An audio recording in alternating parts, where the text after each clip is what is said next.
नमस्कार मु जयश्री आपण मानकु जयश्री स्टडी पॉइंट को स्वागत जनाऊँगी। आशा करुच्ची कि आपण माने समस्ते भलरे थिबे एवं सुस्थ थिबे। आज मु आपण मानक पई एक कविता आवृत्ति नै आसीछि जहा कि कवि सौरीन्द्र बारिक द्रौपदीर जन्म कविता अटे। आसंतु मु आवृत्ति करी आपण मानकु सुनाई दउछि। रूपा थाली जह्न ओइले मनरे मोर भरी जाए उआस अंधार।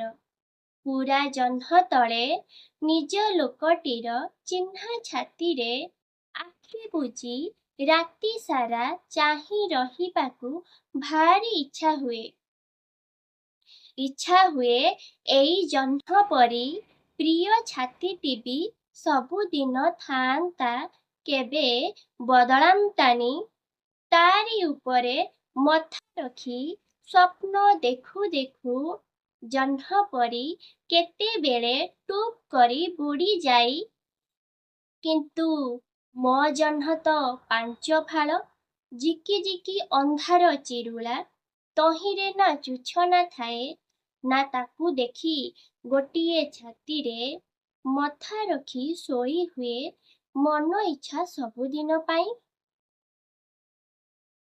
ना ताकू देखी गोटिए छाती रे मथा रखी सोई हुए मन इच्छा सबुदिन पाई।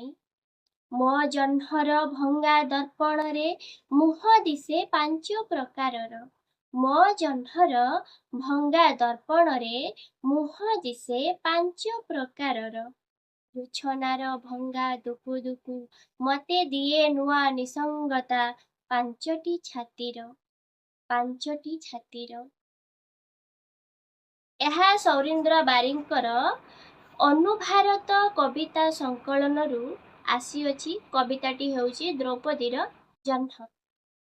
ଯଦି ଆପଣ ମାନଙ୍କୁ ଏ କବିତାଟି ଯଦି ଭଲ ଲାଗିଥାଏ ତେବେ ନିଶ୍ଚିତ ଭାବରେ ଚ୍ୟାନେଲଟିକୁ ସବସ୍କ୍ରାଇବ କରିବେ।